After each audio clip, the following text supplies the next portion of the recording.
Olá amigos, sejam bem-vindos a mais um vídeo do meu canal. Eu sou Lucas Knaip e vamos falar sobre a Fórmula 1. Tivemos a classificação para o Grande Prêmio de Mônaco e Lando Norris conquista a pole position e dá um passo importante para conseguir a vitória no domingo, visto que GP de Mônaco, muito difícil de ultrapassar, a tendência obviamente é aquela procissão, mesmo que agora a gente tenha essa estratégia das duas paradas obrigatórias. A gente tem que ver como que eles vão conseguir encaixar isso na corrida, até porque assim, né, tipo, Mônaco, você às vezes vai parar mais cedo, mas fica preso atrás do trânsito, você não tem vantagem nenhuma, porque não importa se o piloto da frente tem um pneu de 78 voltas e você um pneu novo, porque mesmo com aderência extra, é aquele negócio muito difícil de ultrapassar, ainda mais com os carros atuais que são muito grandes. Mas, de qualquer maneira, a gente teve uma classificação interessante, batidas e, é claro, também alguns pontos que a gente pode elogiar, outros não, né? Primeiro, falando do que? Antes de falar da graça, que foi o Norris conseguindo a pole, conseguindo ir para casa de 1 minuto e 9, é o novo recorde da pista, então assim, uma volta extraordinária do Norris, e vale lembrar, com o Piastri em terceiro, ele pode cortar essa vantagem na liderança do campeonato, que é de 13 para 3. Então, assim, dependendo do que acontece com o Piastri, quem sabe até empatar na liderança do campeonato, caso ele vença e o Piastri chegue em quarto. Então, é o Norris tentando dar aquele negócio, tipo assim, fazer o campeonato ali, voltar um pouco mais para as mãos dele, o momento, entende? Porque assim, mesmo que ele esteja decepcionando no contexto geral, só tem uma vitória na temporada até agora, o que é pouco, né? Com o equipamento que ele tem, ele ainda está conseguindo chegar ali no pódio, ele está fazendo os resultados e o prejuízo tem sido menor. Regularidade e consistência também vão contar muito nesse campeonato, né? E assim, primeiro falando do Q1, ficou fora o Colapinto e o Stroll, ambos muito descolados do resto do grid, né? De 6 décimos para o 18º o Colapinto, que o 18º mesmo carro, o Gasly. Eu tenho que dizer que a Alpine foi uma grande decepção, porque é aquele negócio, o carro não tem motor, mas o que falava mais alto desse carro era chassi, aerodinâmica, e nada disso apareceu. Desempenho pavoroso dos dois, e então assim, o Colapinto obviamente 6 décimos atrás é pior, mas também tem um fato do Colapinto também ter atrapalhado geral nesse fim de semana, não sabendo ali deixar o espaço para outros pilotos abrirem a volta. Essa estreia do Colapinto, eu vou falar aqui, é pior que a do Durham, tá? Ele tá pior que o Durham no momento. Ok, não teve pré-temporada, não teve tempo para se preparar adequadamente, mas assim, não justifica alguns erros que ele vem cometendo. O Stroll em 19º, já não esperava muita coisa dele em Mônaco, embora estivesse rápido até alguns treinos. O Gasly em 18º, como eu disse, decepção da Alpine. O Berman em 17º, vai lembrar, vai largar em último, porque recebeu 10 posições de punição por ultrapassar sob bandeira vermelha nos treinos livres. E o Bortoleto em 16º, o Bortoleto que ficou ali próximo do Hülkenberg, estava mais rápido nas duas primeiras parciais, só que na última parcial ele não foi bem, né? Foi ali que ele perdeu tempo ali por menos de 1 décimo, e Mônaco são margens pequenas, né? E aí passaram o Antonelli, que acabou batendo, vai largar em 15º, o Russell em 14º, que o motor quebrou, né? Então ele vai largar lá de trás também. E aí complica para a Mercedes, né? Conseguir ponto nesse fim de semana, 14º e 15º em Mônaco, é muito difícil de recuperar, né? E aí no Q2, né, a gente teve ficando de fora o Hülkenberg, não acho que há grandes surpresas aí, não é como se o carro da Sauber permitisse ele lutar por uma vaga no Q3, né? Tipo, e ficou fora também aí duas decepções, Yuki Tsunoda e Carlos Sainz, né? O Alexander Albon, há de se dizer, né, no Q2 ele conseguiu uma volta fantástica de um 10.7,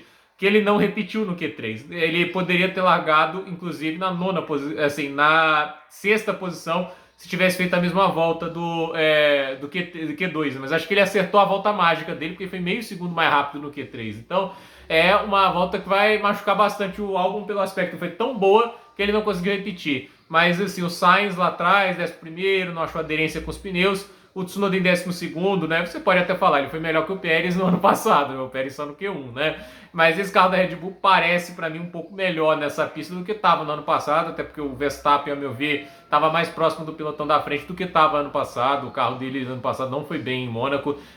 Tudo bem que é sexto, sétimo, sexto, quinto não é diferença tão gritante, mas fato é que assim, a gente vê aí o Tsunoda sofrendo bastante com o carro e mais uma vez levando meio segundo do Verstappen numa pista tão curta como o Mônaco, isso conta bastante, né? E a verdade é também, eu não vou ficar crucificando aqui o piloto da Red Bull, porque a vida do cara é muito ingrata nesse carro, né?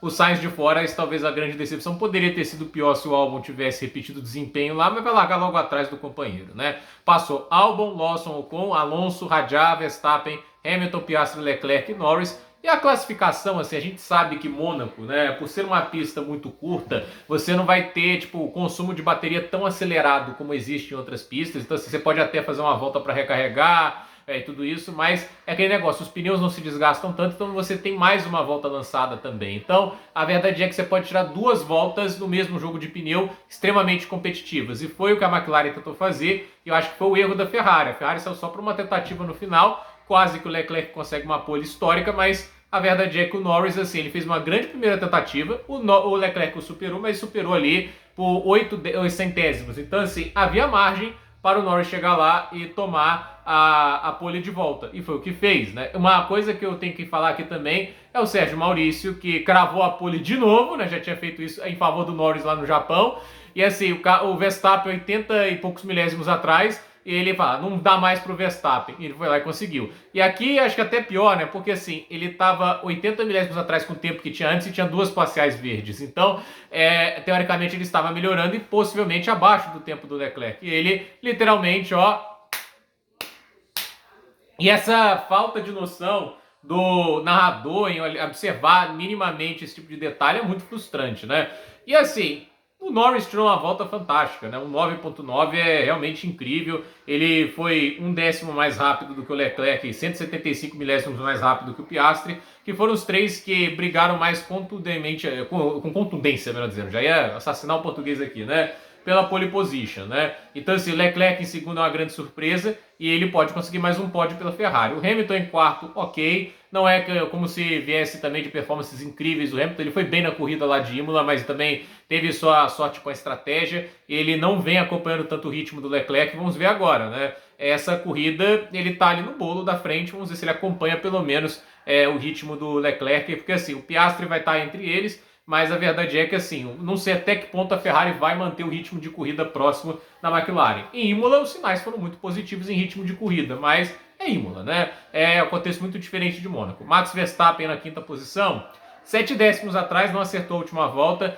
É aquele negócio, está em 5º, poderia ter sido pior, mas para quem prometeu, eu estava confiante, o 5º lugar tem aquele gosto um pouco amargo. A sorte dele é que Piastri está em 3º e nesse momento a vantagem aumentaria 5 pontos, iria para 27, então assim, ainda dá para administrar, óbvio que não é o ideal, mas assim, administrar é melhor, não pode perder de contato e ele está levando o carro ali onde pode, porém nessa classificação eu acho que ele deu uma decepcionada. O Radiar em 6º, mais uma performance muito boa por ele, o francês para mim é o novato do ano, é o que menos comete erros, é o que mais extrai do seu equipamento. Óbvio que o Antonelli tende a encantar mais porque está num carro muito mais competitivo, mas a verdade é que o Radiar tem feito um trabalho assim, quase 100% do tempo ele está extraindo o máximo que esse carro pode oferecer.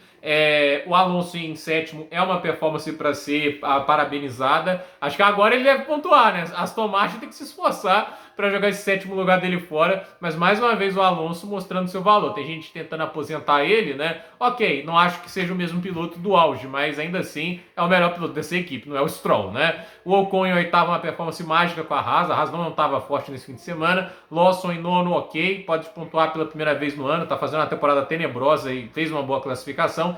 Alexander Albon na 10ª posição, esse para mim é a decepção do Q3, não é a decepção da classificação porque tem as Mercedes, né?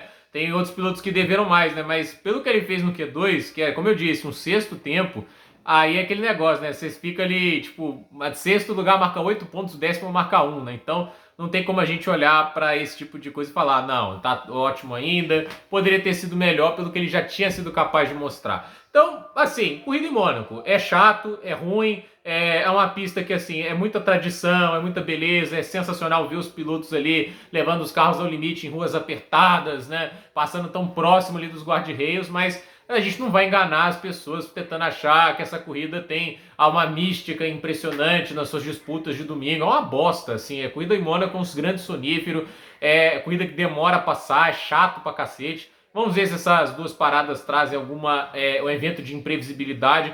Mas a verdade é que, assim, todas as pistas da Fórmula 1 atualmente, né, é difícil achar uma que entregue menos espetáculo do que Mônaco em termos de disputa de posição. E os carros de defeito solo não ajudam. Mas vamos ver aí o que a gente vai ter amanhã. Quem sabe a corrida não seja melhor do que eu estou imaginando. Quem sabe não chova, quem sabe não tem caos. Mas a chuva que prometeu para hoje não chegou e já não tinha chuva prometendo para amanhã, então vamos ver o que acontece. Gente, Por esse vídeo é isso, dúvida nos comentários, deixe seu like, se inscreva no canal, compartilhe esse vídeo e até o próximo vídeo.